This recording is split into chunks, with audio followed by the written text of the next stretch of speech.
안녕하십니까. 여러분의 성공 투자를 응원하는 이사부입니다. 오늘은 두 번째 강의 시간을 준비했는데요. 주식 투자자의 준비. 제가 지난 시간에 주식 입문을 1강으로 말씀을 드리면서 우리가 주식시장이 가지고 있는 내재적인 성격, 윈인 게임과 제로섬 게임에 대해서 말씀을 드리면서 우리가 윈인 게임을 할 것이냐 제로섬 게임을 할 것이냐, 근데 그게 우리 마음대로 안 돼요. 사람이라는 것은 원래 인간적인 약점을 가지고 있습니다. 이 인간적인 약점이 때로는 강점이 되기도 하고 때로는 약점이기도 한 건데요. 이것이 양면성을 가지고 있는데 주식시장도 윈인 게임, 너도 벌고 나도 벌고 너도 이기고 나도 이기는 이런 게임에서 또 하나는 제로섬 게임이에요. 네가 이기면 내가 지고 내가 이기면 네가 죽고, 이런 제로섬 게임의 성격을 양면성을 가지고 있어요. 그러면 사람의 마음도 오락가락 흔들리는데 주식시장의 본질적인 성격도 양면성을 가지고 있다 보니까 혼란스럽습니다. 그러다 보니까 우리가 처음에 시작할 때는 누구나 올바른 투자로 시작을 하고 싶어 해요. 올바른 길을 가고 싶습니다. 정말 올바르게 흔들리지 않고 가고 싶어요. 그런데 사람이란 흔들리게 됩니다. 모든 꽃이 흔들리면서 피는 것처럼 사람의 마음은 움직이고 변하게 됩니다. 그러다 보니까 처음 시작할 때는 굳건하게 나는 투자자야, 투자할 거야, 나는 워린 버핏처럼 할 거야 라고 시작하지만 결국 하다 보면 우리는 그러한 것들을 잃어버리고 윈인 게임에서 멀어지고 제로섬 게임에 자꾸만 가까이 가게 됩니다. 자꾸만 우리가 절벽을 향해서 가는 것과 같은데요. 사람이 많이 다니는 길에 또는 이미 길이 나 있는 길에는 재밌는 게 없죠. 근데 저쪽 안 가본 길에는 재밌는 게 많아요. 그래서 가다 보면 절벽도 만나게 되는 것처럼 자꾸만 우리는 유혹을 받게 됩니다. 왜냐? 주식은 움직이는 것이기 때문에 그래요. 내가 삼성전자를 사서 저축하듯이 중장기로 가보고 싶은데 이 삼성전자는 안 올라가. 삼성전자 10만 전자를 기대하고 8만 전자에 샀더니 거꾸로 7만 전자 가고 7만 전자 깨져서 6만 전자 가고 6만 전자 깨져서 5만 전자까지 갔어. 5만 7천 원, 5만 8천 원. 지금은 6만 전자까지 다시 오긴 했지만 6만 전자 초반대 와 있지만, 그런데 저쪽을 보면 어떤 종목은 상한가 오르고 몇 상한가 오르고 이런 것을 보면서 우리 마음은 내가 잘못했구나. 삼성전자 안 사고 저 다른 종목 샀어야 되는데, 이렇게 마음이 흔들리게 될 수밖에 없는 어떤 기본적인 여건이 있는 거예요. 그러다 보니 여러분들이 처음에는 올바르게 생각을 했어도 올바르게 그것이 옳고 그래다 하는 것이 절대적인 것은 아니지만 처음에는 기왕이면 본질에 가깝게 가치 투자, 중장기 투자, 안정적인 투자 이런 것을 추구하면서 시장에 들어왔더라도 우리는 어느 사이에 유혹을 받으면서 제로섬 게임에 가깝게 가게 된다. 그래서 더 많은 준비가 필요하다는 거예요. 그래서 오늘 이 시간에는 우리가 주식 투자자가 어떤 준비를 해야 되나 이런 것을 한번 살펴보는 시간을 갖겠습니다. 첫 번째로는 제가 여기 주식 투자자의 준비하면서 그림을 하나 가지고 왔어요. 그림. 여러분 보면 어때요? 어린애의 손을 잡고 자갈길을 걸어가는 엄마의 모습 같죠? 짐도 하나 들었어요. 근데 길이 멀죠? 우리 주식 투자자는 우리가 가족을 위해서 또는 나 자신을 위해서 이렇게 외롭고 먼 길을 가는 것과 같아요. 그래서 이제 우리는 대장정을 준비해야 될 거죠. 주식 투자를 향해서. 이 자갈길, 옆에 풀도 없는 이 자갈길을 얼마큼 걸어가면 저기 푸른 산이, 또 맑은 강이, 그리고 행복한 우리 가족이 기다리고 있겠죠. 그것을 향해서 우리는 어떤 준비를 하고 나아갈 것인지 한번 살펴보는 시간을 갖겠습니다. 첫 번째로 우리가 준비해야 될 것은 기준과 원칙입니다. 여러분들이 지금까지 주식 투자를 하면서 나는 어떤 기준으로 투자했나? 어떤 원칙이 있었나? 그리고 그 원칙을 벗어나지 않고 그 기준과 원칙을 나름대로 뭐 프로크의 침대처럼 뭐 키가 크면 잘라내고 키가 작으면 느리 빼고 이렇게 맞출 수는 없겠지만, 그래도 저 내가 정해놓은 기준과 원칙이 바람직한 것이라고 늘 수정하면서 왔다면 그 기준과 원칙을 자주 벗어나지 않고 내가 잘 지키면서 투자를 해왔는가, 이런 걸 살펴볼 수 있거든요. 그러면 기준과 원칙에서 이 기준에서 여기에다가 좀 더 이제 한다면, 우선은 이 기준과 원칙에서 우리가 살펴봐야 될 것이, 첫 번째로는 어떻게 포트폴리오를 구성할 것인가. 내가 주식은 비중은 어떻게 할 것인가. 비중을 똑같이 할 것이냐. 내가 종목을 5개를 사는데 이 5개 종목을 20%씩 곱하기 5, 5개를 똑같이 살 건지, 아니면 어떤 종목은 30% 사고 어떤 종목은 20% 사고 어떤 기준에 의해서 어떤 종목은 10% 사고 이렇게 할 건지, 또 항상 100%를 다 사서 20%씩 5종목을 갖고 있을 건지, 한 20% 정도는 현금으로, 현금성 자산으로 놔두면서 한 40%, 80%, 내 종목 80% 정도만 투자를 하고 이 현금 관리는 어떻게 할 것인지, 이런 거에 대한 가이드라인, 기준과 원칙이 세워져 있는가를 우리가 살펴보셔야 합니다. 두 번째로는 내가 종목을 선정하는 기준은 무엇인가? 바텀업인가? 아니면 탑다운인가?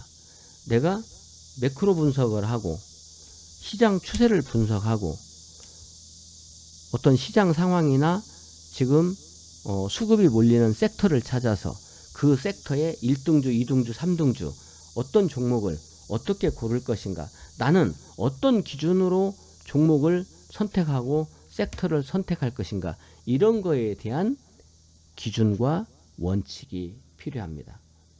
그 다음에 종목을 선정했다고 하더라도 매수는 어떤 타이밍에 무엇을 보고 그냥 이 종목이다 라고 생각하면 그냥 살 것인가, 아니면 차트 분석을 통해서, 기술적 분석을 통해서 그래도 가장 최소의 비용으로 최고의 효과를 낼 수 있는 어떤 자리를 찾으려고 노력할 것인가, 이런 거에 대한 기준이 있어야 돼요. 매도는 내가 샀어. 그럼 매도는 그냥 뭐 20% 수익 나면 팔 것인가, 아니면 목표 수익을 50%로 해서 50% 먹으면 팔 것인가, 아니면 기술적인 분석을 통해서 차트를 통해서 여기는 저항이라고 생각되는 이런 부분, 또는 여기는 단기 꼭지라고 생각하는 부분, 여러 가지 뭐 엘리어트 파동 이론도 있고 삭개다 전법도 있고 일목균형표도 있고 또 여러 가지 무슨 그랜빌의 법칙도 있고 어떤 이런 패턴이나 이런 추세, 이런 부분을 살펴서 매도를 할 것인가, 아니면 그냥 나는 30% 먹으면 팔 거야 이렇게 할 것인가, 이런 거에 대한 기준도 가지고 있어야 돼요. 특히 4번이죠. 특히라고 제가 써놨는데 손절은 어떻게 할 것인가, 이 부분은 절대적이죠. 저 4번 손절의 기준이 마련되어 있지 않다면 여러분의 실패는 무조건 실패합니다. 제가 뭐 누구 말대로 손가락 장지지기 내기를 해도 저는 압니다. 손절의 기준을 갖지 못했고 손절의 기준을 지키지 못한다면 여러분들의 투자는 실패한다. 이 부분을 여러분들이 잊으셔서는 안 됩니다. 그러면 저런 거에 대한 기준도 마련이 되어 있어야 돼요. 그 다음에 계좌 관리. 내가 계좌 관리는 어떻게 할 것인가? 예를 들어서 손실이 나고 수익이 나고 또 종목이 이렇게 있을 때 내가 단기 매매도 하고 스윙도 하고 한다면 계좌 관리에 대한 것도 어떻게 할 것인가? 여러분들은 지금 계좌 관리라는 말을 처음 들어볼 수도 있을 것 같은데 전문가들은요, 선수들은요, 계좌 관리가 다입니다. 계좌가 관리가 안 되는 사람들이 어떻게 하겠어요? 내가 수익이 나면 이 수익금은 어떻게 하겠다. 수익금은 계속 복리로 키워가겠다. 아니면 수익금 중에 절반은 인출을 해서 다른 저축은행에다가 넣겠다라든지, 아니면 내 목표 수익률에 도달을 하면 연 단위로 또는 뭐 6개월 단위로 반기 단위로 내가 목표 수익률을 정해서 목표 수익률에 초과된 부분은 인출하겠다라든지, 아니면 목표 수익률과 관계없이 나는 내가 낸 수익의 절반은 뽑아내겠다라든지, 뭐 어떤 30%를 인출한다든지, 뭔가 이런 계좌 관리의 기준이 여러분들에게 있어야 된다. 그런데 이 모든 것에 가장 중요한 점이 바로 있어요. 이러한 기준과 원칙이 일관될 것인가?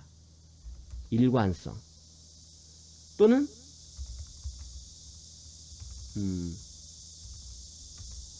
뭐라고 해야 될까요? 지속 가능성, 연속성이라고 할까요? 이런 거죠. 그러니까 내가 가지고 있는 이 기준과 원칙이 일관된가? 오늘은 30%에 팔고 내일은 20%에 팔고 오늘은 10%에 팔고, 물론 그게 나는 추세에 따라서 차트를 보고 매매한다. 그러면 뭐 그런 것도 가능하죠. 아니면 나는 투자를 할 때 기준을 3개월을 기간 목표로 해서 3개월이 지나면 좀 수익이 적어도 팔고 3개월 안에는 좀 높은 수익을 원하고, 뭔가 이런 어떤 그 자기만의 기준이 있어야 되고, 이러한 기준은 일관된가? 또는 지속 가능성이 있는가? 연속적으로 할 수 있는가? 이런 부분들을 여러분들이 잘 살펴서 준비를 하셔야만이 성공으로 가깝게 가게 된다. 이런 부분을 말씀을 드리고요. 주식 투자라고 하는 것은 제가 여기 써놨는데 내 평생의 인생 비즈니스다. 저는 이 말 정말 가슴에 와닿는 말이에요. 인생 비즈니스. 내가 치매만 걸리지 않으면 100살까지든 110살까지든 120살까지든 할 수 있는 내 인생의 비즈니스, 평생 비즈니스. 저는 인생 비즈니스라고 말하고 싶어요. 그렇다면 내 평생의 인생 비즈니스를 위해서 우리가 무엇을 준비해야 되느냐? 첫 번째는 우리의 마음의 준비입니다. 내가 이 주식 투자를 왜 하나? 목적과 내가 달성하고 싶은 목표는 무엇인가? 목적과 목표. 내가 여러분들이 주식 투자를 할 때 좋은 목적이 있겠죠. 우리 가족을 위해서, 내 꿈을 위해서, 후손에게 뭔가 바람직한 걸 남기기 위해서, 아니면 인류 평화를 위해서 뭔가 좋은 목적이 있겠죠. 그럼 목표도 있을 거예요. 목표. 내가 저 빌딩을 사겠다. 저 강남에 있는 저 빌딩을 하나 사겠다라든지, 내가 유럽 여행을 10번 갈 수 있는 돈을 마련하겠다라든지, 50평대 아파트를 하나 사겠다라든지, 뭐 우리 아들, 딸 전부 다 유학 가고 싶으면 유학 갈 수 있도록 좀 저금을 해놓고 싶다든지, 나름대로의 다 꿈이 있겠죠. 목표가 있겠죠. 그런 목적과 목표에 대해서 생각해 보셔야 됩니다. 가장 중요한 건데요. 어찌 보면 열정과 의지가 있어야 돼요. 대부분의 사업가들이 우리가 이제 데스밸리네, 다윈의 바다네 이런 말을 하거든요. 데스밸리, 죽음의 계곡을 건너야 되고요. 다윈의 바다를 넘어가야 돼요. 그래야 성공의 길이 열린다고 하는데 그 기간을 보통 8년 정도를 잡아요. 그러니까 8년 이상을 버텨야 그 기업의 성공의 길이 열리는 건데 대부분의 사람들이 통닭집을 하든 아니면 레스토랑을 하든 무슨 사업을 하든 5년 6년에 그만두는 사람이 많아요. 고지가 저 앞에 있는데 8년은 버틸 수 있는 힘이 있어야 되는데 그러면 그 8년 동안에 단골도 조금씩 생기고 평판도 조금씩 얻고 이제 그 사업에 대한 노하우도 좀 쌓이고 이렇게 해서 성공의 길이 열리는데 그걸 못 버티는 거예요. 그러면 그러한 의지, 나는 끝까지 할 거야. 제가 가끔 벤처기업 심사를 하러 가요. 그러면 이제 국가에서 지원해주는 금액이라든지 이런 것들을 받기 위해서 대표이사들이 여러 가지 발표를 하는데 제일 제가 보는 것은 그 대표이사의 집념과 의지예요. 나는 끝까지 간다. 이거 정부 지원금 안 줘도 나는 끝까지 간다. 투자 안 해도 나는 끝까지 간다. 이 끝까지 하겠다라고 하는 이 의지에 높은 점수를 줍니다. 저는. 그런 것처럼 우리가 열정과 의지가 있는가? 나는 끝까지 한다. 주식 투자. 그냥 하다 말 것 같으면 여러분 손해봐요. 그러니까 지금 그만두시는 게 좋아요. 그보다 더 중요한 거 3번 건강. 지치지 않는 인내심. 우리는 하다 보면 지쳐요. 늘 이기는 게 아니야. 이 게임이라는 것은요 100번 싸워서 100번 이기는 게 아니에요. 타자가 나갈 때마다 안타 치는 게 아닙니다. 안타는 3할 때만 치면 충분해요. 그죠? 투수가 다 스트라이크 잡는 거 아닙니다. 다 범타시키는 것도 아니고 확률이라는 것이 있거든요. 모든 게임은 확률이에요.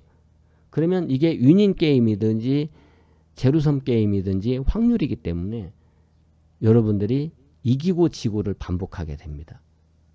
그랬을 때 여러분들이 지치지 않는 인내심 그리고 그 인내심을 뒷받침할 건강 이런 것들을 갖고 가지 못한다면 여러분들은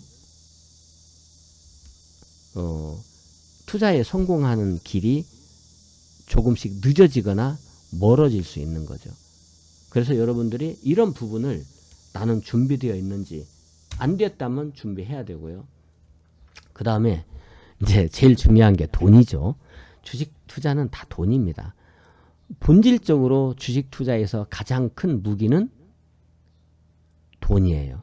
근데 그 돈이라는 것은 사람의 마음을 따라서 움직입니다. 사람의 탐욕, 사람의 공포심, 사람의 성급함, 사람의 자만심 이런 것들이 돈을 움직여요. 그렇기 때문에 그 마음의 준비가 더 본질적이고 중요하긴 하지만 그래도 이제 무기가 있어야 되니까 이 무기가 돈이에요. 그래서 1번에 나와 있는 것처럼 인출하지 않고 투자할 수 있는 자유로운 투자금이 얼마인지 내가 돈이 지금 1,000만 원 있어. 그런데 생활비가 하나도 없어. 그러면 그럼 다 투자하면 안 됩니다. 적어도 2달치 생활비, 3달치 생활비는 먼저 드리고 우리가 한 달에 300만 원이 꼭 필요해. 그러면 내가 돈이 1,000만 원뿐이 없어. 그러면 900만 원은 생활비로 부인에게 주든지 생활비 통장에 넣어놓고 100만 원만 갖고 시작해야 됩니다. 100만 원으로 시작해도 얼마든지 돈을 벌 수 있어요. 돈은 많고 적음에 있는 게 아니에요. 계속 벌 능력이 있느냐 없느냐, 계속 벌겠다는 꿈이 있느냐 없느냐, 거기에 달려 있는 거예요. 돈의 많고 적음, 100만 원이면 됩니까? 1,000만 원이면 됩니까? 자본금이 얼마면 좋을까요? 자본금 얼마일지 아무 필요 없어요. 100만 원만 있어도 돼요. 그런데 많으면 많을수록 좋아요. 왜? 돈이 힘이기 때문에 그래요. 돈이 무기이기 때문에 그래요. 전쟁하는데 무기가 많아야지. 무기 없이 싸우려면 칼 하나 달랑 들고 싸우려면 저 사람은 총도 있고 대포도 있고 뭐 몽둥이도 있고 방망이도 있고 다 있는데 나는 칼 하나 달랑 들고 있으면 불리하지. 그러니까 많으면 많을수록 좋지만 그러나 여러분들이 민첩하게 자기의 굳건한 마음으로 대응을 한다면 100만 원도 큰 힘이다. 이렇게 말씀을 드리고 2번에 나와 있는 거 지키셔야 됩니다.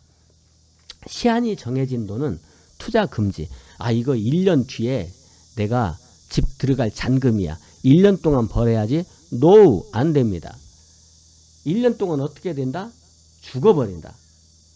주가가 1년 동안 떨어져요. 여러분 주가 보세요. 1년 동안 떨어진다니까. 여기서부터 여기까지 1년 내에 떨어져. 1년 뒤에 쓸 돈 여기다가 박았으면 어떻게 됐다? 지금 30% 이상 빠졌습니다. 어떤 주식을 했든지 간에 지금 내가 1억 원 잔금이야. 이거 좀 더 벌어가지고 하려고 썼다 그러면 무조건 죽습니다. 그래서 여러분들은 선수가 아니에요. 이거 보세요. 코스피 1년 동안 빠지잖아. 1년 내 빠졌어. 여기 이렇게. 다시 볼까요? 여기서부터 여기까지 1년 내 주가가 하락했다. 1년 내 하락했다. 그런데 1년 뒤에 쓸 돈, 6개월 뒤에 우리 아들 장가 보낼 돈인데 조금 더 벌어볼까? 돈이 조금 부족한데 이거 안 됩니다. 그래서 시한이 정해진 돈은 투자하지 않는다. 이런 것이 원칙인 거야. 지금 내가 뭘 준비하라고 합니까? 기준과 원칙이야. 이 기준, 이 원칙, 시한이 있는 돈이 아니야. 이 돈은 평생 가도 돼. 이 돈 잃어도 돼. 그런데 나는 벌 거야. 이런 돈으로 해야 되고, 이제 연간 단위로 목표 수익률, 초과 수익은 반드시 인출해서 저축계좌로 이동한다. 이것은 원칙이라 해야 돼요. 근데 이제 목표 수익이 아니어도 나는 번 돈의 절반은 뭐 인출하겠다라든지 30%는 저축계좌로 옮기겠다든지 그런 것들은 자기가 기준을 정하시면 됩니다. 여러분들이 이제 이렇게 해서 매매 준비를 하면 거래 증권사에서 뭐 키움증권이든 삼성증권이든 매매를 준비할 텐데 그 증권 거래마다 다 자동 매매 기능이 있습니다. 이 자동 매매 기능을 반드시 숙지하셔야 됩니다. 지금은 수동 시대, 원신 시대가 아닙니다. 인공지능 시대예요. 자동 매도 다 해야 됩니다. 여러분들이 언제 직장 생활하면서 자영업 하면서 출근하면서 애기 보면서 언제 여러분들이 보고 손절하고 보고 하겠습니까? 손절도 자동, 수익도 자동. 이제 수익은 얼마나 올라갈지 모르니까 분할 매도하게 해놓으면 돼요. 예를 들어서 25.5%가 되면 3분의 1 팔아라. 100% 되면 절반 팔아라. 이렇게 해놓으면 되고요. 자동 매도 해놓으면 되고, 만약에 이제 그게 안 된다 그러면 이제 자기가 정해놓은 원칙, 트레이딩이 됐든 중장기 투자가 됐든 자동 매도 기능을 이용하면 엄청 편리하다 이 말씀 드리고요. 그 다음에 요것도 꼭 하셔야 됩니다. 요즘에는 여러분들 공매도 많이 들어보셨을 거예요. 개인들도 대주라고 해서 매도할 수 있는 기능이 있습니다. 근데 좀 제한이 있죠. 그래서 그 대안으로 해지할 수 있는 기능이 ETF 레버리지가 있어요. 여러분 곧버스라고 많이 들어봤을 건데 이런 해지 투자를 위해서는 ETF 레버리지 매매가 필수입니다. 여러분 무기도 많이 있고요. 여러분들이 진실로 투자하려고 한다면 이런 기본적인 거 귀찮아해서는 안 됩니다. 그건 열정이 없는 거죠. 돈을 벌 수 있는 기회가 어마어마하게 무시무시하게 어마무시하게 많은데 나는 그건 안 할 거야. 나 그거 귀찮아. 이렇게 생각하신다면 투자 안 하시는 것이 좋다. 이렇게 권해드리고 나는 주식 투자를 통해서 큰 성공을 이루고 부를 이루겠다. 그러면 주식시장에서 여러분들이 할 수 있는 최소한의 이런 건 다 최소한입니다. 자동 매매 기능, ETF 레버리지 이용 이런 것 다 최소한이니까 잘 준비해 주시기 바랍니다. 시간이 벌써 제법 됐네요. 여러분들이 성공 투자를 하실 수 있도록 제가 다음 시간부터는 이제 실전 매매에 대해서 하겠습니다. 어제 지난 시간과 이번 시간 1강과 2강에서는 주식 입문, 주식 투자자의 준비에 대해서 특강 형태로 말씀을 드렸는데요. 이제부터는 실전에서 우리가 어떻게 매수와 매도 종목 선정을 할 것인지 이런 부분에 대해서 실전 매매를 강의해 드리도록 하겠습니다. 앞으로 우리가 갈 길은 이와 같이 의롭고 먼 길이 될 수도 있고요. 아름답고 경이로운 그런 행복한 길일 수도 있습니다. 여러분 이 사진을 보면요. 이건 외롭고 쓸쓸한 길일까요? 경이롭고 놀라운 새로운 경험의 길일까요? 그건 우리가 하기 나름이에요. 저 뒤에 산 너머에 경이로운 풍경, 새로운 무릉도원, 신세계가 기다릴 수도 있고요. 고통의 길이 있을 수도 있어요. 우리는 그 길을 갑니다. 그런데 어떤 저 산 너머에 언덕 너머에 어떤 경이로운 놀라운 풍광이 기다리고 있을 것인가 하는 것은 우리가 만들어가는 것입니다. 그래서 여러분들이 성공 투자하시기를 바라고요. 준비가 잘 되시기를 바랍니다. 오늘 강의가 도움이 되셨다면 또 구독 눌러주시고 구독 눌러주시면 제가 올리는 영상이 또 여러분들에게 알림이 갈 거예요. 알림도 설정해 주시고 또 좋아요도 눌러주시고 그것이 저희에게는 많은 도움이 됩니다. 자, 구독 눌러주시고 좋아요, 알림 설정해 주시고 자, 오늘 강의는 여기까지 마치겠습니다. 다음 시간에는 이제부터 실전에서 여러분들이 적용할 수 있는 것을 하나씩 찾아 안내 드리도록 하겠습니다. 여러분의 성공 투자를 끝까지 응원 드립니다.